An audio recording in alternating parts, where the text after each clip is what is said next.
Bueno, pues vamos ya con la última conferencia y damos la bienvenida al doctor Rafael Gil, que va a presentar la ponencia Fortuna histórica del coleccionismo valenciano de la segunda mitad del siglo XIX. El doctor Gil es catedrático de la Universidad de Historia del Arte de la Universidad de Valencia. Ha dirigido 10 tesis de licenciatura, 14 tesis doctorales y en la actualidad 7 tesis doctorales más, 2 codirigidas, que se leerán entre la anualidad 22-23. Ha participado en 14 proyectos de investigación, en 12 de los cuales ha sido investigador principal. Es autor de 20 libros sobre Joaquín Agrasot, pintura de género, Francisco de Goya, Asensio Juliá, coleccionista privado en Valencia, la colección del Ateneo Mercantil de Valencia, la escultura pública en Valencia, el Museo del Textil, el patrimonio artístico del interior valenciano, los fondos artísticos de la Diputación de Valencia y otros temas. Además, es autor de más de 50 artículos publicados en revistas nacionales e internacionales en varios idiomas y ha asistido y participado en 20 congresos nacionales e internacionales. También como comisario de exposiciones ha participado en la organización de algunas de ellas y como vicerrector de Cultura ha dirigido más de 150 exposiciones. Ha realizado distintas estancias de investigación en Londres, en la Tate Gallery, en British Library, Courtyard Art Institute, en Oxford, Departamento of Historic Art de la Universidad de Oxford, Nueva York, The Hispanic Society of America, en Roma, la Academia de España en Roma, en París, la Biblioteca Nacional de France, Charlottesville, Río de Janeiro, etc. Entre otros cargos que ha detentado, cabe señalar el de decano de la Facultad de Geografía e Historia de la Universidad de Valencia entre el 96 y el 2002 y ha sido director de la Universidad de Estiu de Gandía en el 2002 y vicerrector de Cultura de la Universidad de Valencia entre el 2002 y el 2010. Doctor Gil, cuando quiera.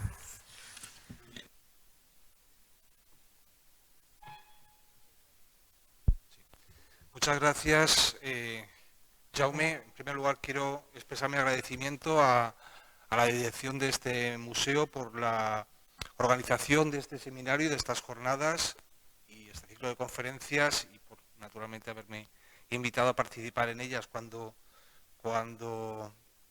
Jaume Coll me formuló la invitación a participar en este seminario, tuve claro que el coleccionismo iba a ser el eje conductor, pero sobre todo y fundamentalmente pensé que más que hablar de coleccionismo, que afortunadamente en los últimos años ya empieza a generalizarse más los estudios sobre este ámbito, pensé que sería interesante abordar la fortuna histórica de las colecciones, es decir, no solamente en el momento en el que se construyen, en el que se van configurando, en el que se van dibujando esas colecciones artísticas, sino cómo ha sido la historia de esas colecciones hasta la actualidad. Y para ello lo que he centrado mi intervención es en el estudio de dos casos, en el estudio de dos colecciones que creo que pueden ser muy interesantes. Una de ellas, la primera, es la colección de un barbero, del barbero Pedro Pérez, un personaje valenciano de finales del siglo XVIII y de la primera mitad del siglo XIX, pero que fue considerada su colección como una de las más relevantes de Europa y de la que teníamos constancia de tipo de obras que había coleccionado, pero nunca habíamos visto esas obras y hoy por primera vez se van a ver parte de esa colección.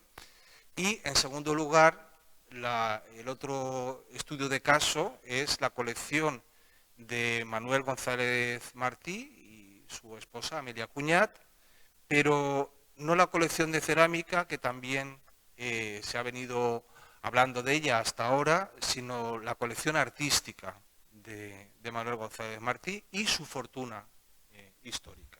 Y sin más, voy a leer la intervención porque es mucha la información y muy precisa y creo que va a ser y se va a entender mucho mejor si lo hago de esta manera. el coleccionismo artístico privado frecuentemente se ha venido estudiando casi exclusivamente, como decía, desde la perspectiva del análisis de obras reunidas, olvidando la fortuna histórica de las piezas. Es por ello por lo que hemos considerado oportuno realizar un análisis de la fortuna histórica de estas dos colecciones, que por otra parte constituyen dos buenos ejemplos del coleccionismo valenciano decimonónico. A pesar de lo que se pudiera pensar, ni todos los coleccionistas valencianos del siglo XIX tenían un origen noble, ni todos poseían un título. Por ello, sorprende que Pedro Pérez, de profesión barbero, además de ejercer como conserje de la Academia de San Carlos, fuera capaz de reunir un tesoro que admiraban los extranjeros acostumbrados a pasear por Roma, París y Londres. Pedro Pérez fue un notable coleccionista de obras de arte a las que dedicó más de 50 años. Contaba con una innumerable colección de pinturas, grabados, diverso mueblaje antiguo, medallas y monedas, aunque parece ser que poseía numerosas copias y muchos cuadros malos que, según la prensa de la época, tenía negocios y manejos.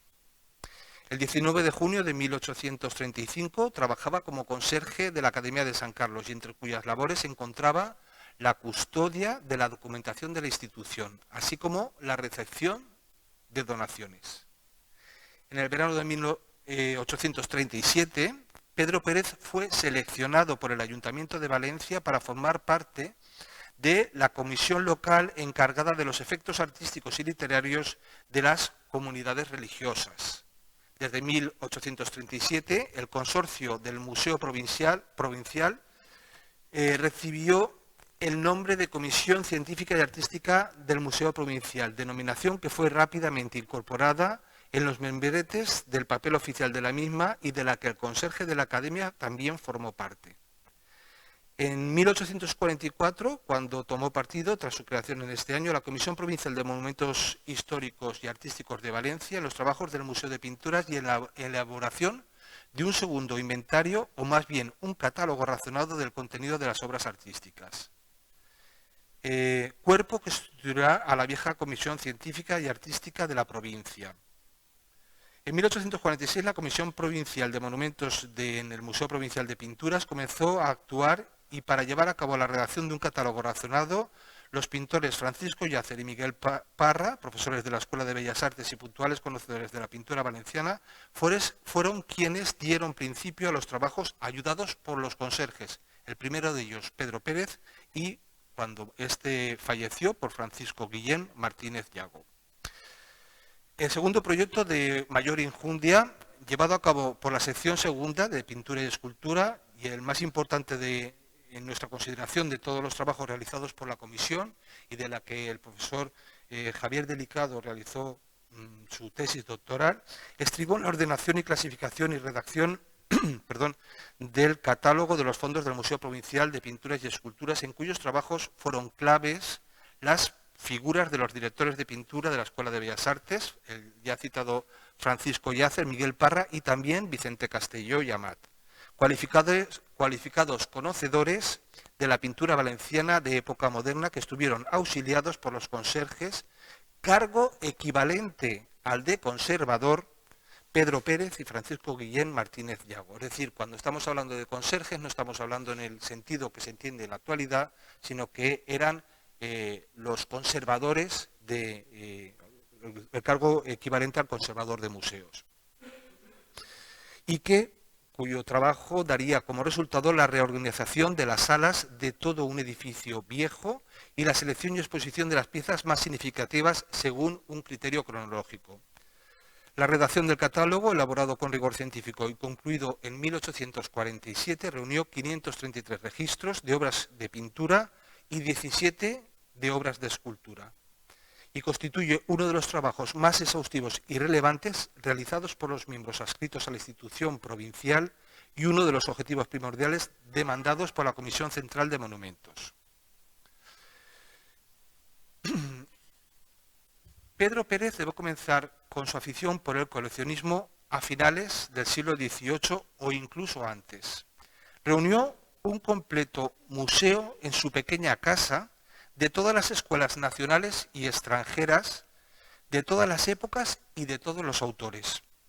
Y toda su colección fue costeada con sus recursos y sin salir de las murallas de una capital de provincia. Este delirio de colección fue llevado a cabo por un hombre solo en el transcurso de pocos años.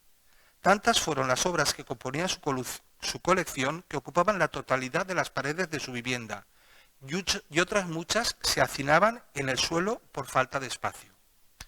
Su afición por el coleccionismo de pintura la definía él mismo de la siguiente forma, y cito literal: en los cuadros no tanto admiro a la corrección del dibujo, felicidad de la composición y distribución del colorido, cuanto a que lo que hicieron sus autores lo hicieron sin modelos que imitar, lo hicieron por la sola inspiración de su genio.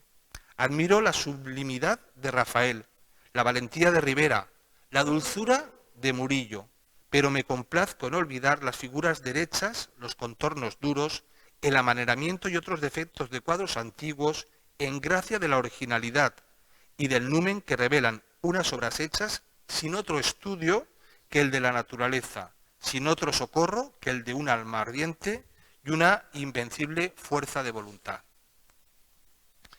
Según quien lo conoció, tenía el genio propio de todos los aficionados y cierta virtud de zahorí para desenterrar joyas. Llevaba una actividad incansable y tenía el conocimiento y tacto finísimo para discernir el valor de cada objeto. Lo que adquiría era selecto sobremanera y su gabinete aumentaba diariamente con nuevas preciosidades, tanto en el ramo de la pintura como en el de la numismática y objetos de antigüedad, tales como muebles, adornos, utensilios, etc. Y lo más notable era que en la selección de cuadros no aceptaba todo lo que se le ofrecía, aunque fueran obras de mérito y de autor acreditado, sino que se limitaba a producciones de primer orden y a autores clásicos de la escuela española y extranjera. Además, Pedro Pérez poseía una extraordinaria y singular habilidad para restaurar cuadros.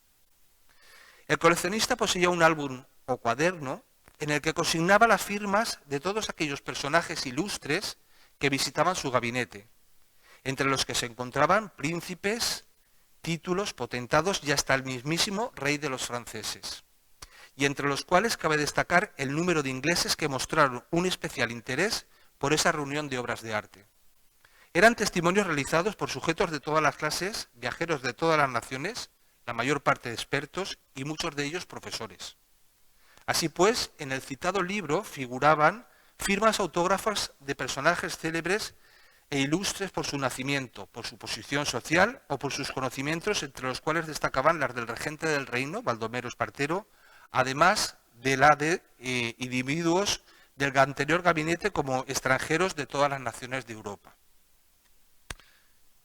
Para poder comprender en parte la disponibilidad económica de Pedro Pérez para reunir obras de arte de las primeras firmas, conviene recordar que a principios del siglo XVIII ya se conocían algunos peluqueros en España, la mayor parte franceses, dedicados exclusivamente a la confección de postizos, corte, rizado y peinado de los cabellos, dejando las atribuciones de afeitar a los cirujanos y barberos. En esta época, durante todo el siglo XVIII, los peluqueros eran muy instruidos, pues su arte tenía gran importancia, por lo que estaban muy bien retribuidos, lo cual les permitía dedicarse al estudio principalmente de la historia y del dibujo. Los peluqueros profesionales trabajaban sobre todo a domicilio cuando lo hacían con la burguesía, desplazándose a trabajar al hogar de los clientes. Como dice la imagen, desde la Edad Media, el cirujano barbero lo mismo cortaba la barba y el pelo que hacía sangrías, extraía muelas o blanqueaba los dientes con agua fuerte. Los barberos practicaban cirugías, amputaciones, enemas, arreglaban roturas, extraían piedras del riñón, trataban heridas, drenaban forúnculos, sajaban quistes, limpiaban oídos y formulaban ungüentos. Y es solo a finales del siglo XIX, en la mayoría de las ciudades, cuando la presión de los cirujanos consiguió que los barberos lograran por separado un gremio independiente. En el siglo XIX se asentó, pues, definitivamente el oficio de expertos que rasuraban y cortaban el cabello a cambio de una remuneración económica, a diferencia de los antiguos barberos de la corte, que solían ser sirvientes que aprendieron la profesión. No obstante, con seguridad debieron ser otras fuentes de ingresos las que permitieron la reunión y afición por el coleccionismo por parte del barbero valenciano. Además de haber sabido aprovechar las circunstancias que vivió en un tiempo en el que el proceso de la desamortización de los bienes eclesiásticos generó un amplio mercado de obras religiosas de distintas épocas. En este sentido, apuntaba el viajero inglés George Alexander Hoskins que Pedro Pérez vivió en un tiempo de desmoronamiento de los conventos religiosos, por lo que tuvo grandes oportunidades para la adquisición de buenas pinturas, al mismo tiempo que el coleccionista mostraba serias dificultades para vender sus piezas a precios razonables. Por otra parte, en 1867, el Estado español adquirió la colección de grabados y dibujos a Valentín Carderera, que pasaron a enriquecer la sección de Bellas Artes a la Biblioteca Nacional de Madrid.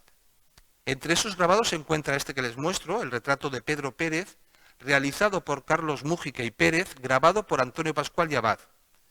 Cuando la obra se encontraba en la colección de Valentín Carderera, figuró con la inscripción Colector de Cuadros de Valencia.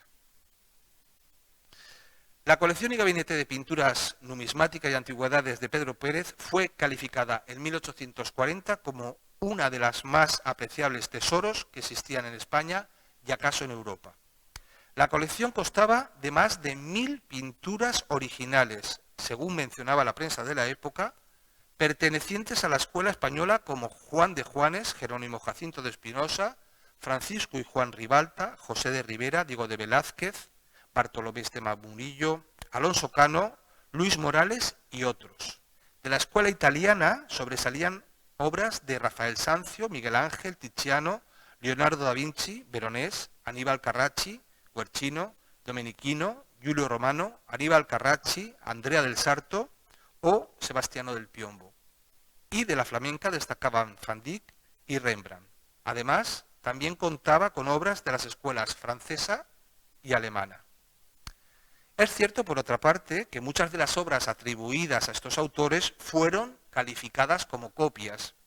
Esto ocurrió al menos con las obras de Murillo, Correggio, Rafael o Tiziano, mientras que otras fueron cambiando de atribución, como en el caso de la de Miguel Ángel, que se atribuyó a Luis Morales, o la de José Rivera, asignada a Esteban Marc. Pedro Pérez consideraba como el primer cuadro de su museo un ecce homo de medio cuerpo de escuela italiana que atribuía a Sebastiano del Piombo. Se trataba de una admirable pintura y sus efectos se hacen sentir tan hondamente que aún a los pocos conocedores les sucede disgustarse y apenas fijar la atención en las demás preciosidades del gabinete una vez contemplada esta que se puede llamar su perla de más precio. No hemos conseguido localizar esa obra, pero sí otra de las obras destacadas de su colección, que era un San Juan Bautista con Cordero en el desierto. Se trata de una de las primeras obras de Ribalta. Es un lienzo que representaba al santo, al natural, de cuerpo entero. Y en él, además del bellísimo y mágico efecto del claroscuro y el profundo contraste de luz y sombra, se haya también comprendido el colorido y tocado con tal felicidad en lo principal y accesorio que la vista no cabe apartarse de él. Este es un juicio de uno de los viajeros que visitó la colección de Pedro Pérez. Esta obra se encuentra en la Bob Jones University en Carolina del Sur y se atribuye en la actualidad a Antonio del Castillo y Saavedra. El 9 de noviembre de 2021 salió a subasta en Londres, en Sotheby's, una Sagrada Familia con San Juanito y María Magdalena con los instrumentos de la Pasión del pintor valenciano Juan de Juanes, de la colección de Sir John Benedict Eden, el barón Eden of Winton, conocido como Sir John Eden, noveno baronet, heredero de Sir William Morton Eden. Una etiqueta manuscrita en el dorso de esta tabla indica que fue adquirido en 1830 en Valencia y que el vendedor fue el barbero. En 1848 esta obra también mereció un estudio por parte de Edmund Head. La tabla de Juanes, Sagrada Familia de San Juanito y María Magdalena con los instrumentos de la Pasión, fue mostrada en Manchester en 1857, donde figuró como a legendary subject, un asunto legendario, y Sir George Schraff, primer director de la National Portrait Gallery de Londres, lo dibujó en su sketchbook en 1857. Esta obra, junto a otras pinturas valencianas, son probablemente del mismo vendedor y se encontraba en la casa de Whittlestone de Sir William Eden. Whittlestone Hall era una mansión neoclásica diseñada por Ignatius Bonomi, que fue encargada por Robert Johnson Eden, quinto barón de West Auckland, para reemplazar la casa solariega del siglo XVI de la familia, que se encontraba en una finca de 8.000 acres, y a la muerte del quinto baronet en 1844, la propiedad pasó a su primo hermano, Sir William Eden. En esta propiedad hubo una gran representación de cuadros españoles, que incluía, entre otros, obras atribuidas a Vicente Masip, Francisco Ribalta, Alonso Cano, Juan de Arellano y 3 cuadros de Murillo, compras resultantes de viajes a Valencia en 1830, 1831 y a Sevilla en 1830-1832. En España, Sir William conoció y más tarde se hizo amigo del célebre escritor Richard Ford, cuyo Handbook for Traveler está dedicado a él. Además del Johannes, Sir William Eden contó con una obra de Jerónimo Jacinto de Espinosa, de Valencia, procedente de la capilla de la Asunción del convento de predicadores. Seguramente se trataría de un fragmento de una gran pintura del artista que representaba 3 ángeles. Un juicio final de Francisco Ribalta y un Francisco Ribalta en el que aparecía un retrato de un caballero de la Orden de Santiago y su esposa, que es el que les muestro. La obra se localiza en la actualidad en la University of Kentucky Art Museum. Se trata del retrato moralizante de un matrimonio. La pequeña pintura que enseña al marido a su mujer muestra a la Virgen María embarazada al lado de San José. En el ángulo inferior derecho aparece un pequeño perro que simboliza la fidelidad. El hombre se ha identificado con Jerónimo Funes y Muñoz, un caballero valenciano que perteneció a la Orden de Santiago y del que el Museo de Bellas Artes de Valencia conserva un retrato de 1655 de este, procedente del monasterio de San Jerónimo de la Murta de Alcira. Además, tenemos constancia de cómo se distribuían las piezas en la colección inglesa, ya que se conserva un esquema con la colocación en el muro de algunas piezas de su colección, donde se puede apreciar, además de la pescatrice, los 3 ángeles de Jerónimo Jacinto de Espinosa y el juicio final de Ribalta. Ese es el plano vertical que se conserva de la galería de este coleccionista, con indicación de cada una de las piezas, y esta sería aproximadamente la reubicación de las piezas tal y como se habría visto a mediados del siglo XIX. La criada de Pedro Pérez se hizo cargo de su colección a la muerte de este en 1844 y vendió un Juan Ribalta que fue adquirido por el viajero inglés George Alexander Hoskins.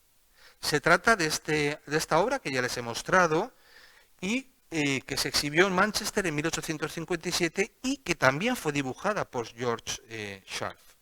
El cuadro se localiza en la actualidad en la Bob Jones University de Carolina del Sur con una atribución a Antonio del Castillo Saavedra. Hoskins poseía también otro cuadro del mismo asunto realizado por Pedro Orrente, aunque parece que fue adquirido en Zaragoza. Este mismo museo de Carolina del Sur conserva una obra de Joan de Joanes que representa el tema de Pentecostés, que bien podría proceder de la colección del barbero valenciano Pedro Pérez. También contó con una colección de grabados de todas las épocas, clasificados cronológicamente desde los orígenes, y entre los que destacaban preciosas estampas de Alberto Durero y de otros autores de nota, tanto antiguos como modernos, así como una notable colección de miles de dibujos originales de estudios de los principales pintores nacionales y extranjeros, antiguos y modernos. Además, Pedro Pérez reunió una interesante colección de objetos curiosos, tanto de la antigüedad remota como de la Edad Media, compuesta por distintos vasos, platos, tazas, patenas, lámparas, lacrimatorios, ídolos, muebles, armas, espadas, escudos y diferentes utensilios. Entre todas estas piezas sobresalía una cabeza de medusa perfectamente ejecutada en un magnífico camafeo de ágata oriental de figura oval y de 2 o 3 pulgadas en su mayor diámetro. Su colección también contaba con bellísimos bajorrelieves realizados en mármol, bronce y en otros materiales y espléndidos juguetes modelados en cera que eran figuritas de 2 o 3 pulgadas de alto, así como cabezas de ángeles ejecutadas por Vergara. Y un selecto monetario que, según testimonio de la época, formaba una historia eslabonada y sin interrupción alguna desde los tiempos oscuros de la fundación de Roma y Cartago hasta la era moderna, sin contar las monedas de otros países, en especial de España, y las medallas acuñadas en ellos con motivo de notables acontecimientos. Las distintas series de más de 10.000 monedas estaban clasificadas de forma cronológica y por naciones. Muchas de ellas eran de oro y plata y también de bronce, compitiendo lo precioso de la materia con el valor de su representación. De entre todas las medallas, la más completa de todas las series fue la de medallas romanas de Alto y Bajo Imperio, entre las cuales se distinguían algunas rarísimas, como la de Otón o de Pescenio Níger, sin que entre ellas faltasen las de origen fenicio, griego, árabe o cartaginés. También era abundantísima y completa la colección de monedas españolas procedentes de todas las colonias y municipios. En algunas ocasiones el coleccionista se vio en la obligación de adquirir pequeñas colecciones de numismática cuando el dueño no se avenía a desprenderse aisladamente de alguna pieza, por lo que entre la colección de monedas algunas de ellas estaban repetidas, duplicadas e incluso triplicadas.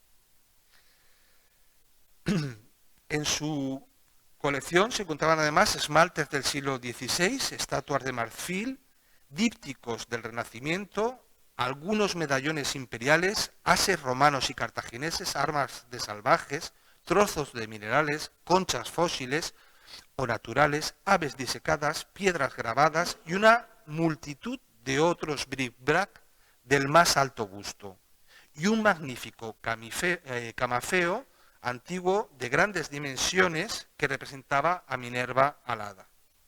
Además de 2 fantásticas cabezas de grifos en cristal de roca de gran volumen y probablemente muy antiguas. El señor Pérez decía que estas piezas adornaban ambos brazos de los asientos consagrados a los prelados de las iglesias metropolitanas.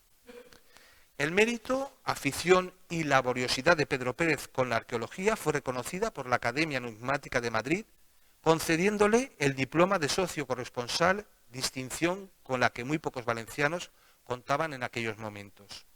También Pedro Pérez contó con una pequeña biblioteca compuesta por 300 o 400 volúmenes, entre los que había ediciones rarísimas y escasas, principalmente españolas y valencianas, y manuscritos de alto precio. Pedro Pérez, el coleccionista, solía concluir citando un verso de la fábula de Iriarte, en que bajo el apólogo de las gallinas que llevó un viajero a un país remoto y produjeron la abundancia de huevos, y luego diversos modos de guisarlos, Criticaban a los que olvidan el mérito de los primeros inventores y solo se fijaban y apreciaban las modificaciones y mejoras de los que les sucedieron, gracias al que nos trajo las gallinas. Hacia 1825, Émile Bégin viajó por España y durante su estancia en Valencia pudo conocer la colección del barbero Pedro Pérez. En esa fecha, afirmaba Pedro Pérez, había dejado ya de ejercer como barbero y lo describía como un pequeño anciano, seco, brillante, ágil y muy impaciente. El viajero francés describió a Pedro Pérez como un hombre metódico, de costumbres y que procedía según un orden determinado. El barbero elegía el día, el lugar y sabía muy bien presentar los objetos bajo un aspecto favorable. Su vieja sirvienta se mostraba molesta con toda la colección que además conocía de memoria. Atendía las voluntades de su amo y la llegada a la casa de curiosos encendía su mal humor. Ocupaba con su vieja sirvienta una casa de 3 pisos que de abajo arriba presentaba un verdadero museo.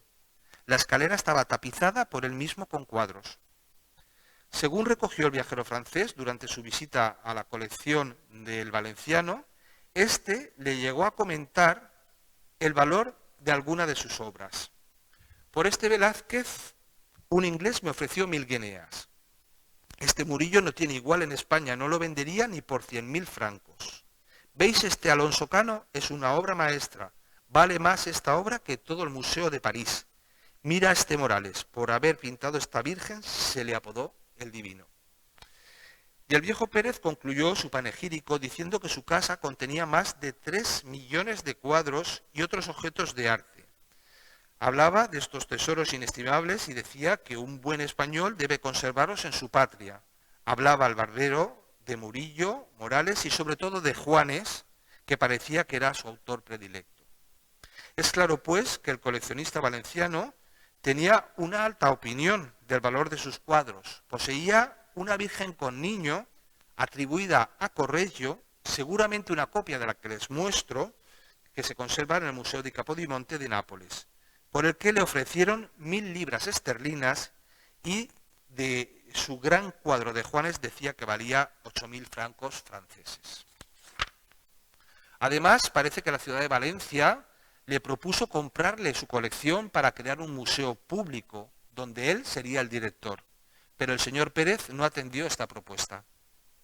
A la muerte de Pedro Pérez parece ser que dejó a su sirvienta la colección de pinturas, según testimonio del viajero inglés George Alexander Hoskins, y fue ella la que se encargó de ir vendiéndolas. Hoskins viajó a España, por España, en 1850, es decir, cuando Pedro Pérez ya había fallecido. Pero todo parece indicar que la sirvienta, cuando aparecía un posible comprador y se interesaba por alguna pintura o alguna moneda, solía pedir 10 veces más del valor real de la obra. A partir de 1810, España se mostró sometida por la ocupación y represión francesa y esta situación condujo a que surgieran problemas de inestabilidad y sucesión.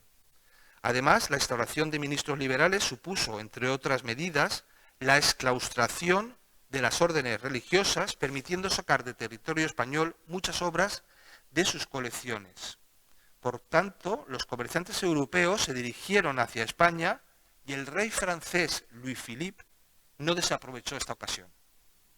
Así, en 1835, el monarca francés financió una misión artística dirigida por el barón Isidore Taylor, comisario real del Théâtre Français, es decir, administrador general de la Comédie Française y responsable de constituir rápidamente una importante colección de pintura española.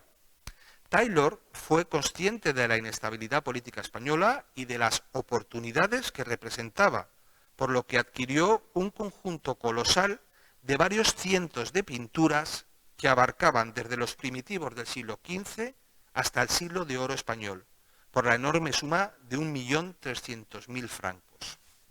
Reunió una colección prestigiosa y representativa, cuya mayoría de las obras eran casi completamente desconocidas para el público porque procedían de colecciones religiosas. las grandes y famosas obras maestras de la pintura española pertenecientes a las colecciones reales. La galería se centró en reunir pintura española, no obstante, también hubo un conjunto de vaciados de monumentos ilustres de España. El valor Taylor realizó un total de 6 viajes por España. El primero de ellos tuvo una publicación en 1827 titulada A Picturesque Tour in Spain, Portugal and along the coast of Africa from Tangiers to Tetuán, y en ella apenas aporta información sobre su visita a Valencia. Sin embargo, el más interesante de sus viajes fue el que realizó a petición del rey Luis Felipe para adquirir pinturas. Ese viaje se inició el 17 de octubre de 1835 y terminó el 27 de abril de 1837, por tanto, con posterioridad a la visita de Milbegan. El momento era oportuno y Taylor lo aprovechó. Cuando llegó a Valencia tuvo el honor de visitar la colección de Pedro Pérez. Vio 3 o 4 cuadros que encajarían perfectamente en la Galería Española de las colecciones del Louvre. Preguntó a Pérez por qué precio quería venderlos, a lo que el barbero respondió que él no vendía sus cuadros, pero que estaría orgulloso de ofrecerlos al rey de Francia. El regalo fue aceptado y el rey, por no estar en deuda con Pedro Pérez, le envió un buen servicio de porcelana de Sèvres. Aún no se han analizado en profundidad todas las implicaciones del proceso de compra fraudulenta de obras de arte que llevaron a cabo Taylor con los pintores Dosats y Blanchard, contando estos con la inestimable ayuda de muchos amigos y testaferros españoles que les allanaron el camino para la consecución de innumerables piezas. Así el barón Taylor, gracias a los importantes contactos que tuvo dentro de la intelectualidad española, urdió toda una trama dedicada a la compra de pinturas, ya fuera de manera legal o ilegal. De hecho, fueron muchos los que vendieron en esta operación un gran negocio, los que vieron en esta operación un gran negocio y no pensaron en ningún momento el daño que se le hacía al patrimonio español. Con respecto a la compra ilícita de obras de arte por parte de Taylor, hemos de advertir que dentro del presupuesto que le asignó el rey Luis Felipe de Orleans para la consecución de esta misión se estableció una partida de dinero cuya razón de ser fue la de financiar regalos a diferentes conventos como un medio para lograr seducir a los religiosos, adquiriendo así las piezas pretendidas. El 7 de enero de 1838 se inauguró en París la Galería Española del Museo del Louvre en las salas de la Colonnade. Ciertamente nos resulta extraño el éxito de esta si tenemos en cuenta que contaba con más de 450 cuadros de los más diversos pintores de la escuela española y de la calidad de muchos de estos lienzos cuyas autorías fueron atribuidas a pintores tan destacables como el Greco, Velázquez, Murillo, Alonso Cano, Rivera, Valdés Leal o Goya, por citar solo algunos de los integrantes de esta amplia nómina de autores que englobaron dicha galería. La galería se clausuró definitivamente en 1849, lo mejor de la colección fue vendido en Christie's, en Londres, en 1853. Desafortunadamente no hemos podido localizar las obras que Pedro Pérez regaló a Luis Felipe. El otro caso de estudio es la colección artística del fundador de este museo, de Manuel González Martí, y de su esposa Amelia Cuñat y Monleón. Manuel González Martí fue, como es de sobra sabido, fundador de este museo y su director del 54 a 1972. También dirigió, como ya se ha dicho, en Valencia a lo largo de la década de 1940 el Museo de Bellas Artes. Manuel González Martí contrajo matrimonio en 1904 con Amelia Cuñat y Monleón. Con 20 años y un espíritu que ya presumía al hombre emprendedor que fue a lo largo de toda su vida, comenzó su periodo de caricaturista bajo el seudónimo de Folchi en revistas de humor y arte como Cascarrabias, Arte Moderno, Valencia Artística o Impresiones, algunas de ellas creadas por él llegando a ser premiado por sus ilustraciones con la medalla de oro en la Exposición Regional Valenciana de 1909 y con la de plata en la Exposición Internacional de Barcelona de 1911. En 1909 participó con parte de su colección de cerámica en la Exposición Regional Valenciana. En esta ocasión se exhibieron 68 marcos con azulejos de los siglos XIV, XV y XVI, una tinaja azul con reflejos, un plato de latón y una pilita con reflejos dorados y 6 platos grandes azules con reflejos del siglo XVI, 2 tarros con reflejos dorados, 2 pilitas con azulejos de reflejo y una jofaina con reflejos del siglo XVII, además de 2 marcelinas y un aguamanil de Alcora del siglo XVIII. Un año después, como saben, la Exposición Regional Valenciana del 9 se transformó en la Exposición Nacional de 1910 y donde expuso en la sección de arte retrospectivo. En 1911, con la colaboración de José Benlliure, director de la Academia de España, viajó a Roma y realizando un estudio sobre la azulejería valenciana de las salas borgianas en las dependencias vaticanas.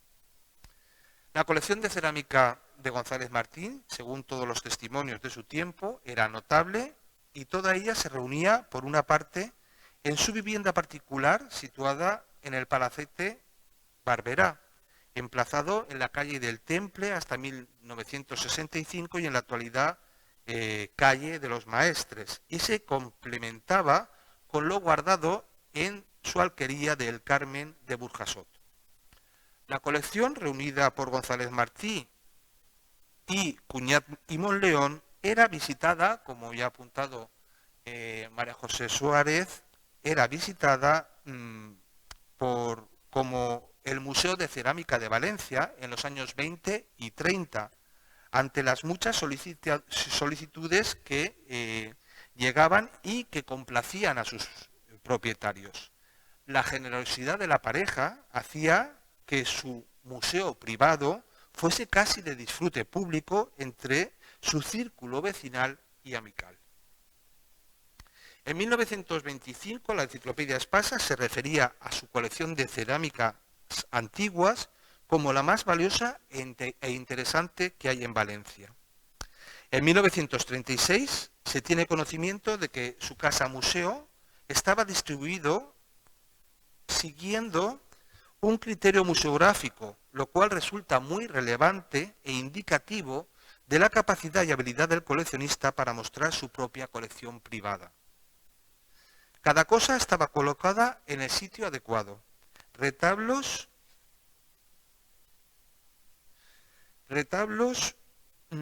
y tallas, bellas pinturas, esculturas espléndidas, azulejos y mosaicos.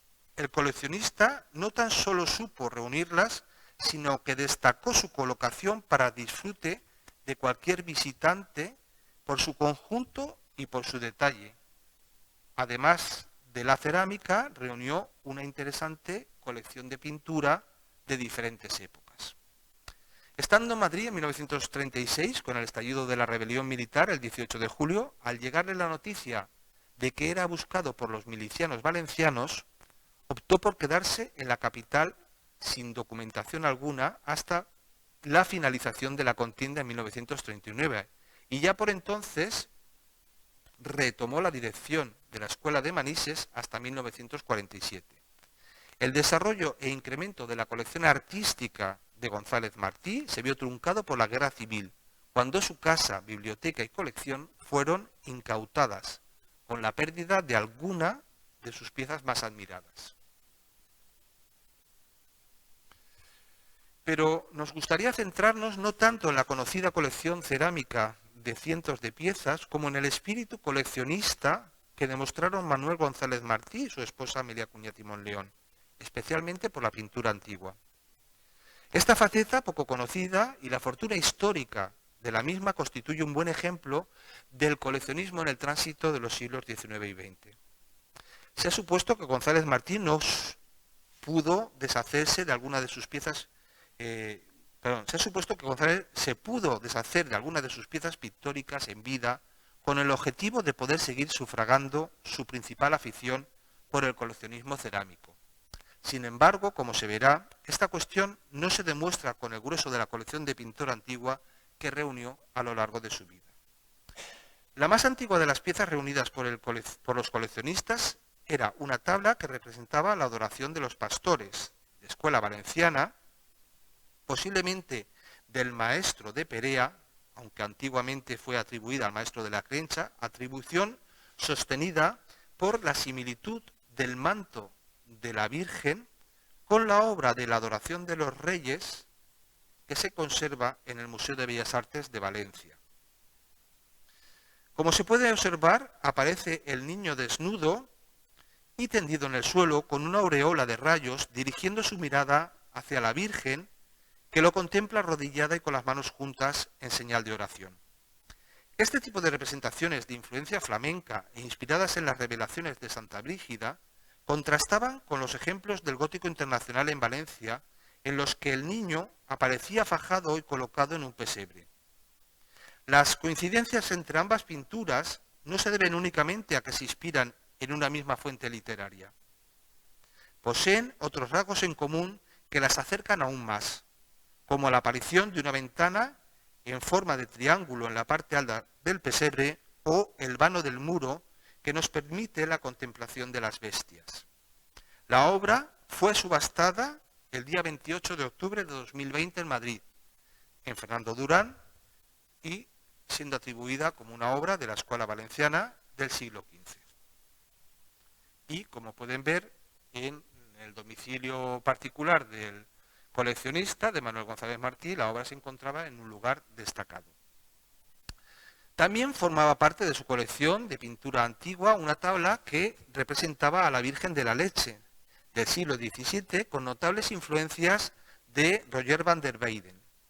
Esta Virgen con el niño, en su variante de Virgen de la Leche, es de clara ascendencia flamenca, donde se aprecia en el esquema compositivo de la obra, así como las figuras de la Virgen y el niño que se inspiran en los tipos más comunes de Roger van der Weyden. María aparece representada con las características de frente ancha y despejada de las imágenes flamencas y prácticamente de medio cuerpo. Sostiene en sus brazos a Jesús como trono viviente de Cristo, recreando también la imagen votiva de la Lactatis. Las figuras de la Virgen y el Niño quedan enmarcadas en un dosel con cortinajes en el que están representados una pareja de ángeles. Esta pieza debió ser considerada como una pintura importante y estimada por Manuel González Martí, ya que estuvo expuesta en uno de los lugares más representativos de su colección y en una ocasión se hizo retratar vestido de uniforme de gala con esta obra como fondo.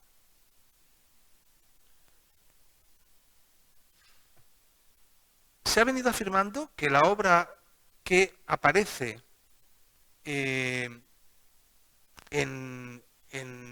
dibujada en el lienzo del retrato de militar de González Martí, en la parte derecha, al lado de la Virgen de la Leche, que es la que les acabo de mostrar, correspondía al pequeño lienzo de la Inmaculada Concepción, pintado por José Vicente Pérez Vela en 1860.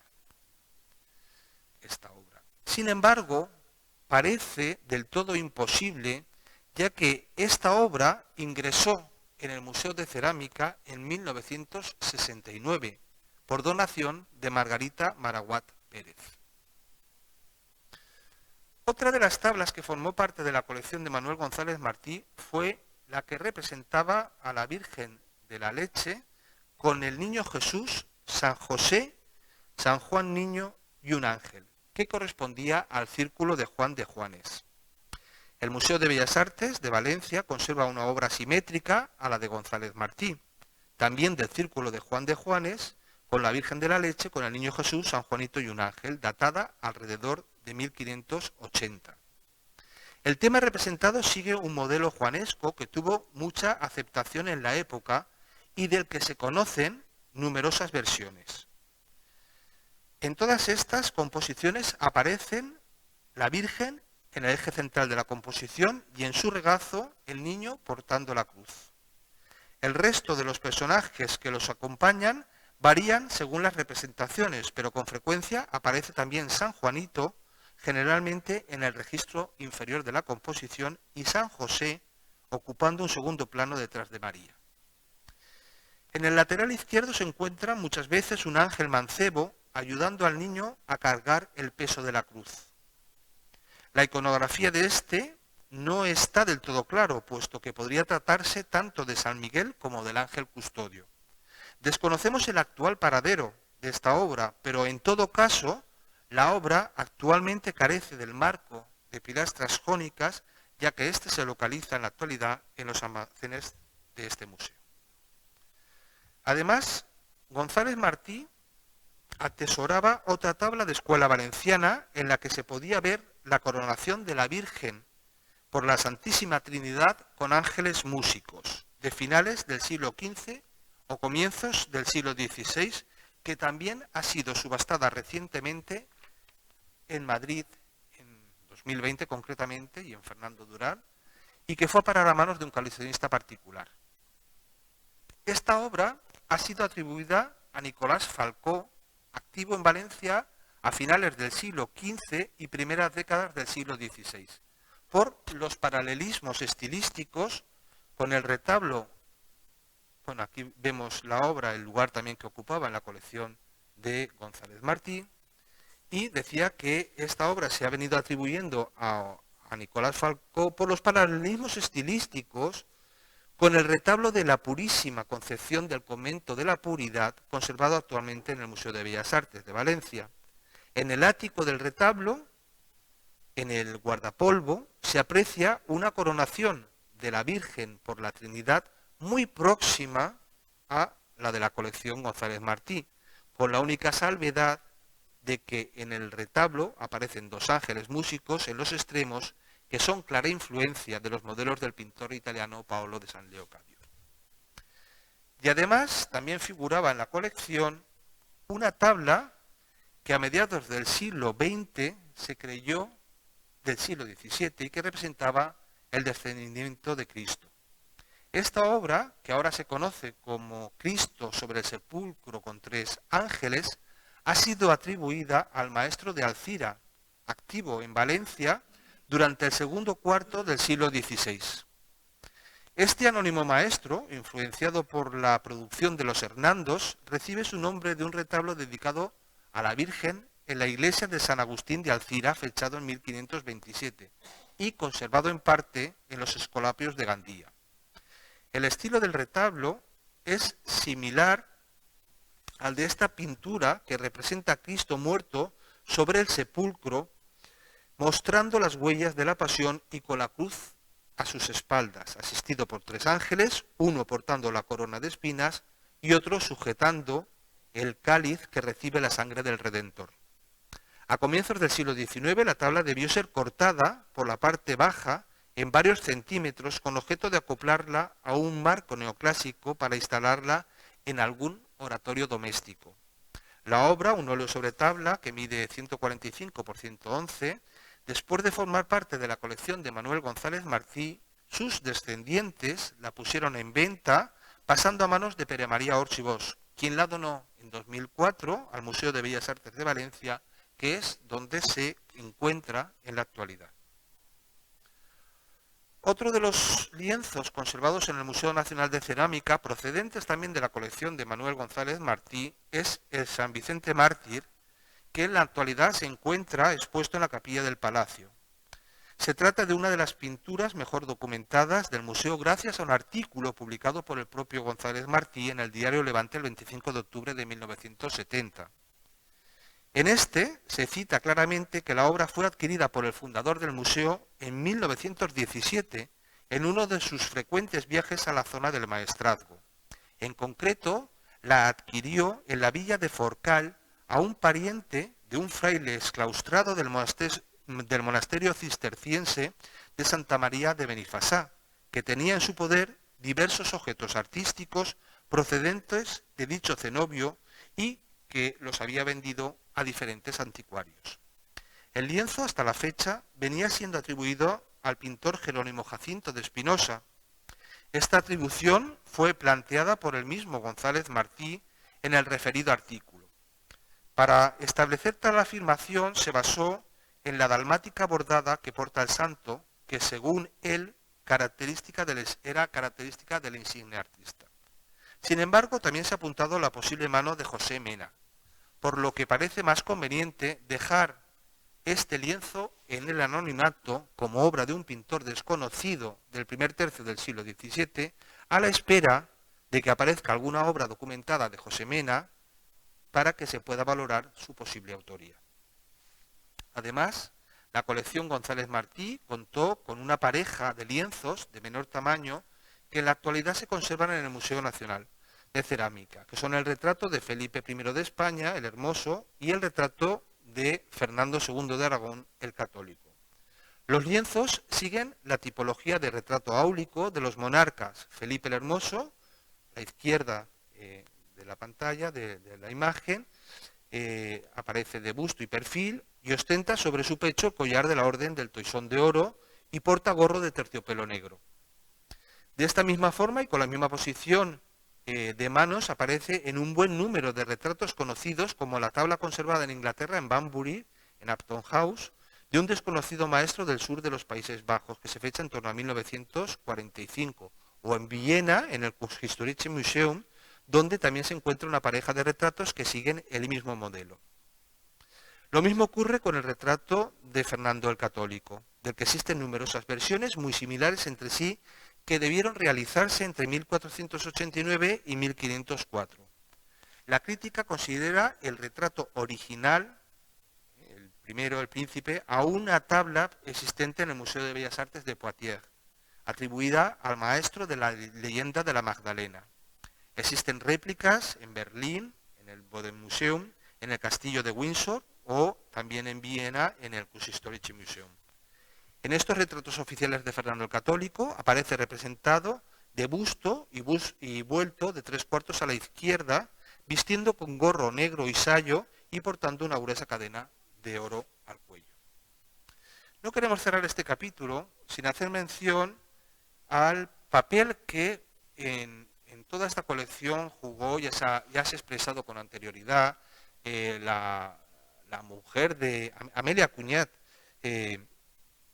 la mujer de Manuel González Martí. Como coleccionista, un papel que entendemos hay que poner en valor, que hay que evidenciar, y como donante de su colección al Museo de Cerámica. Hay algunos estudios que ya comienzan a perfilar y apuntar en este sentido, y lo cierto es que sus inquietudes de admiración hacia la cerámica fueron similares a las de su marido.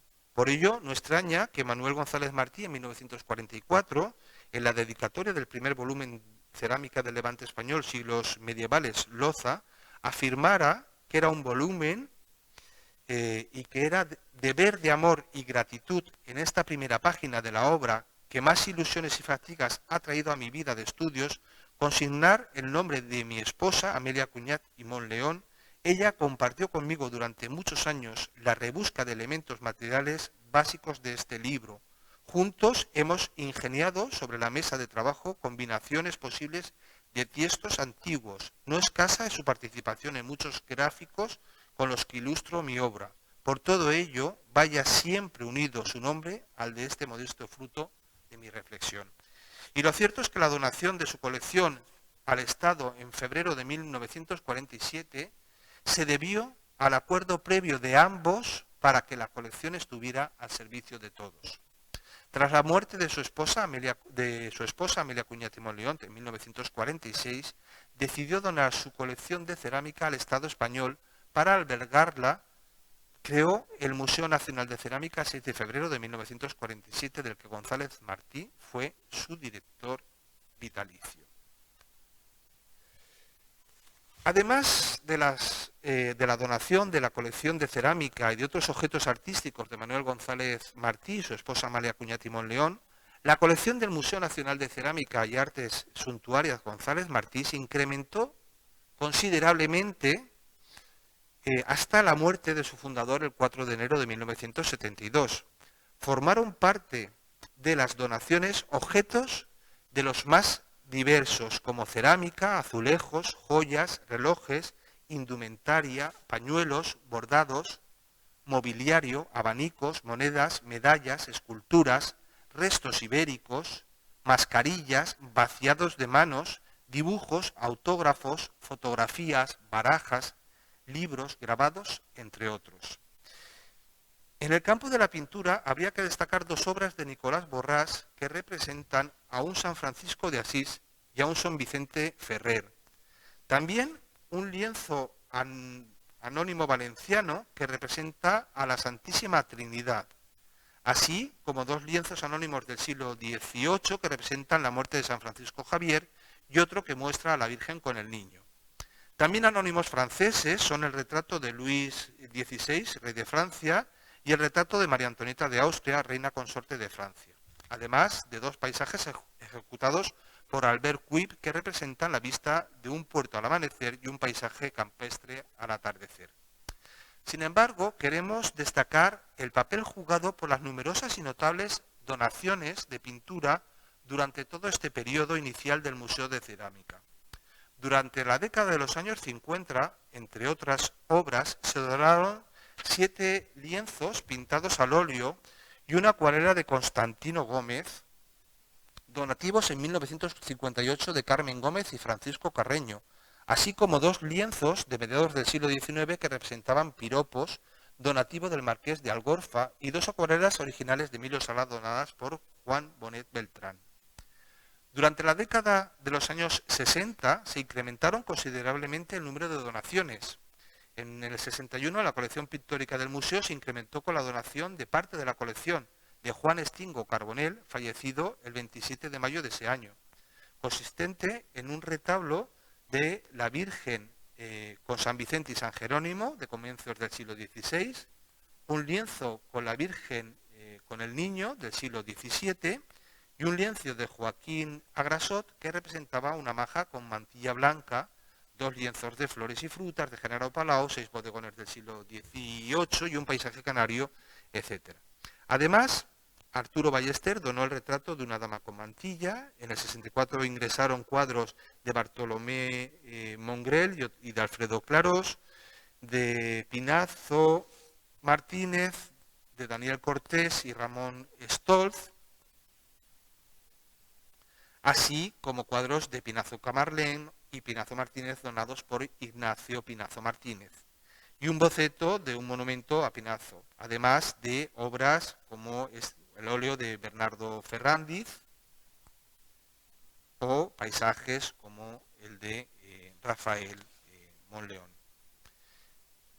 Y durante la década de los años 70, entre otras piezas, ingresaron en el museo obras de Julio Cebrián Mezquita, de Enrique Simonet, de Ignacio Pinazo o de Salvador Martínez Cubels, entre otros.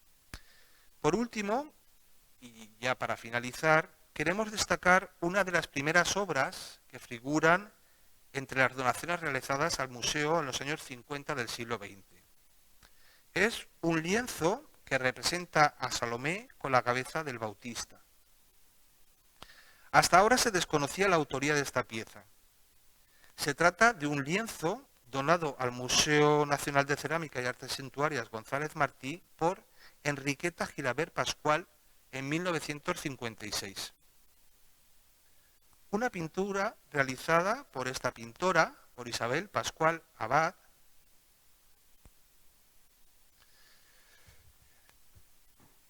que es una copia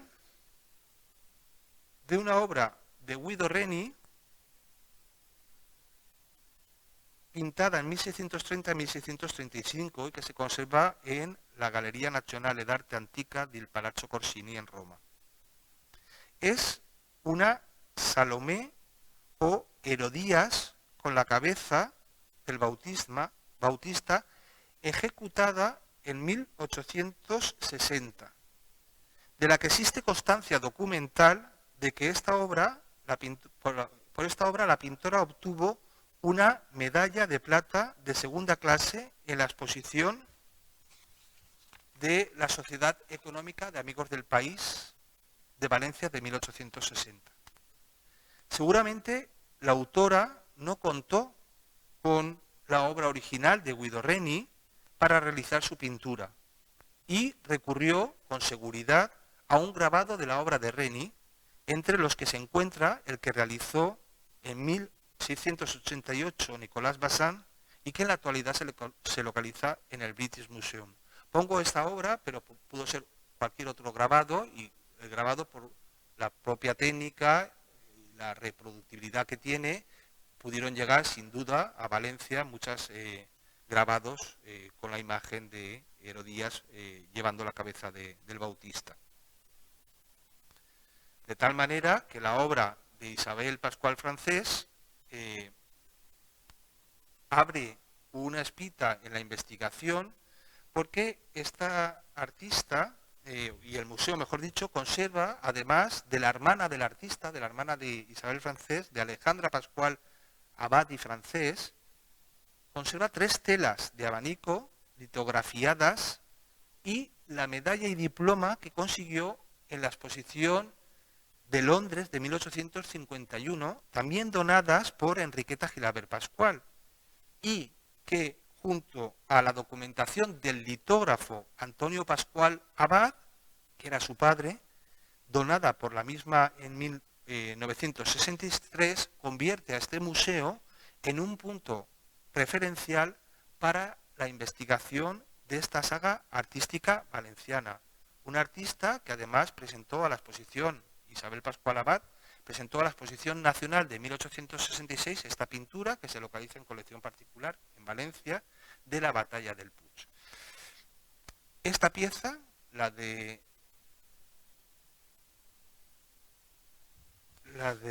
Salomé o Herodías presentando la cabeza del Bautista, junto con el resto del material que conserva el Museo de Cerámica de diferentes y distintos trabajos artísticos femeninos, nos permitimos a sugerir que podría servir para implementar de una forma definitiva la perspectiva de género en esta notable institución museística. Muchas gracias.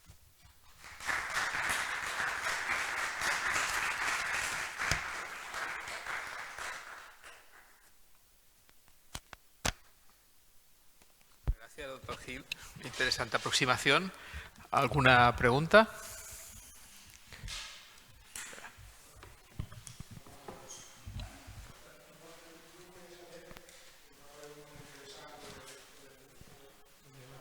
Pérez. Si teniu una descripció, inventari de la col·lecció d'antiguitats.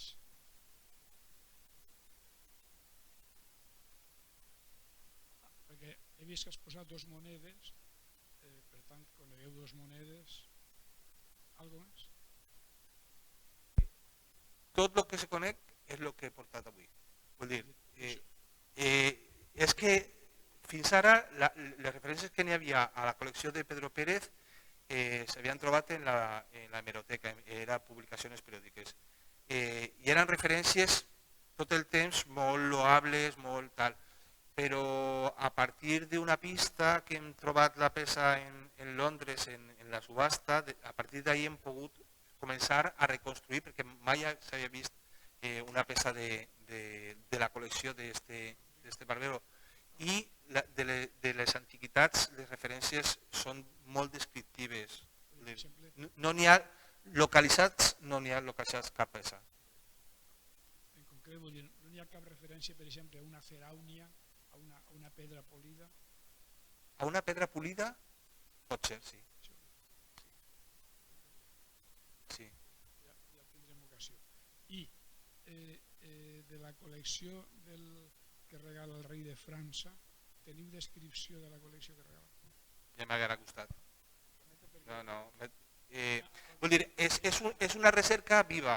Vull dir, jo he començat, quan me varen plantejar fer la conferència aquesta, vaig veure l'oportunitat també de rastrejar la col·lecció de Pedro Pérez, que tenia ja temps que havia trobat alguna cosa, i m'he ficat, però encara me falta temps. Vull dir, n'hi ha una investigació que està encara pendent de...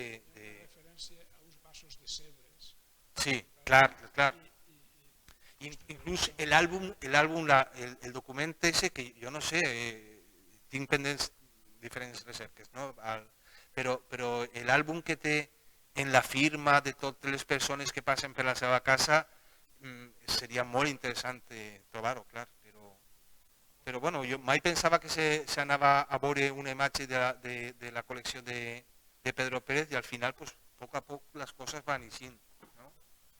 Algunes. Felicitacions, ja tindrem ocasió de preguntar-te. Molt bé, gràcies. ¿Algún comentario más?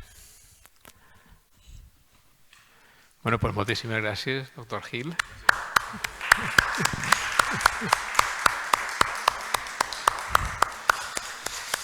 I ja queden vostres convidats per a l'última sessió, que serà el dia 21 de novembre. Gràcies.